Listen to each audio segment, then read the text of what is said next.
नमस्कार, मैं हूं श्रीनागता और आप देख रहे हैं सीबीसी न्यूज राजस्थान का वागड़ पोस्ट। इसमें है वो सारी खबरें जो आपके लिए जानना जरूरी है। तो आइए एक नजर डालते हैं आज की हेडलाइन पर।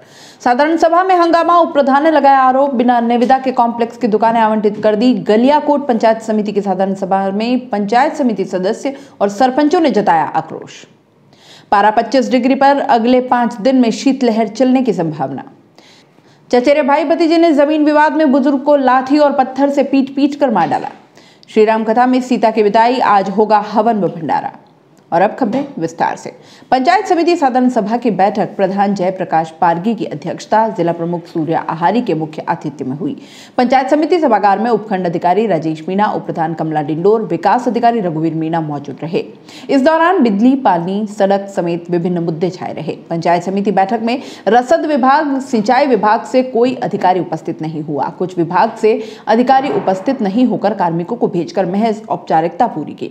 प्रधान जयप्रकाश पारगी ने कहा कि अनुपस्थित और प्रतिनिधि भेजने वाले विभाग को नोटिस भेजा जाए। इससे पूर्व पंचायत प्रसार अधिकारी कैलाश फलोत ने पूर्व में हुई साधारण सभा का प्रतिवेदन पढ़कर सुनाया। गड़ा मेड़तिया सरपंच मोहनलाल ने ताबियाड़ फला में बच्चों को पोषाहार वितरण नहीं करने की बात पर आक्रोश व्यक्त किया। उप प्रधान कमला डिंडोर, रातड़िया चित्री रोड पर बनी कॉम्प्लेक्स की दुकानें बिना निविदा के आवंटित कर दी हैं, इसकी जांच होनी चाहिए। मोबाइल कंपनियों की केबल लगाने के लिए सड़क को खुर्द-बुर्द किया, जल्द ही ठीक कराने की मांग की गई। शिक्षा विभाग से विनय पाठक ने सरकार द्वारा चलाई जा रही विभिन्न योजनाओं की जानकारी देते हुए आपकी बीची और ऑनलाइन छात्रवृत्ति योजना की जानकारी दी। इस पर पंचायत समिति सदस्य हरिकृष्ण पाटीदार ने गरीब छात्रों को इसका लाभ नहीं मिलने और छात्रों को नैतिक व मानवीय शिक्षा देने की बात कही। दयाना में चिकित्सालय बन रहता है, करोड़ों खर्च पर सीपेज बनाई गई है, लेकिन आगे से नहर क्षतिग्रस्त हो चुकी है, जिससे सारा पानी नदी में वापस जा रहा है और किसानों को कोई फायदा नहीं मिल पाता है।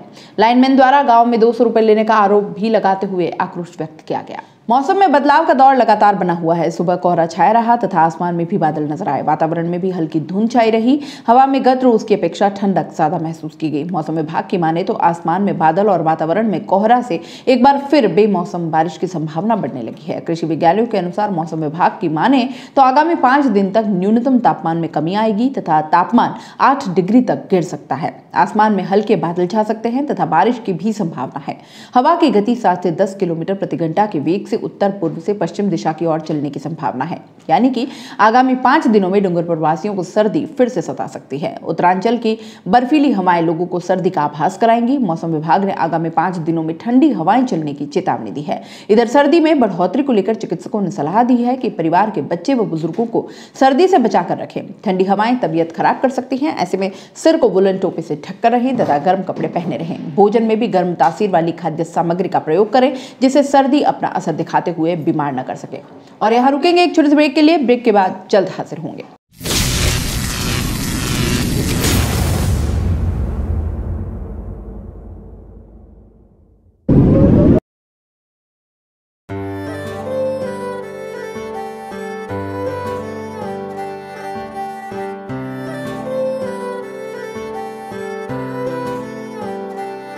मारे आंगणे की तू है लाडली, मारे बगिया की तू है एक कली।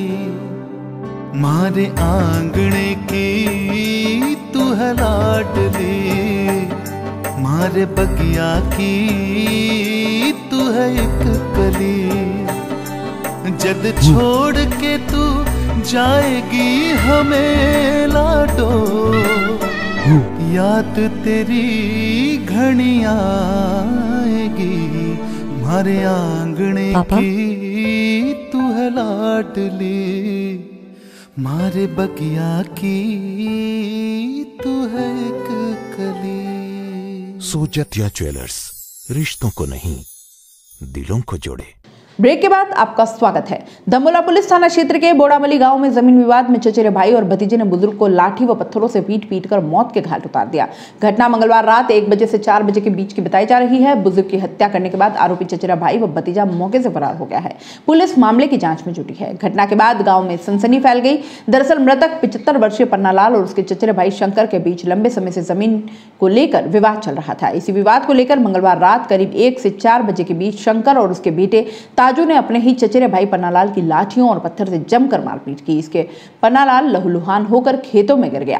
इस दौरान इसके सिर, पैर व हाथ में चोटें आई हैं। घटना के बाद आरोपी शंकर और उसका बेटा ताजू मौके से भाग गए। मारपीट के कारण पन्नालाल की मौके पर ही मौत हो गई।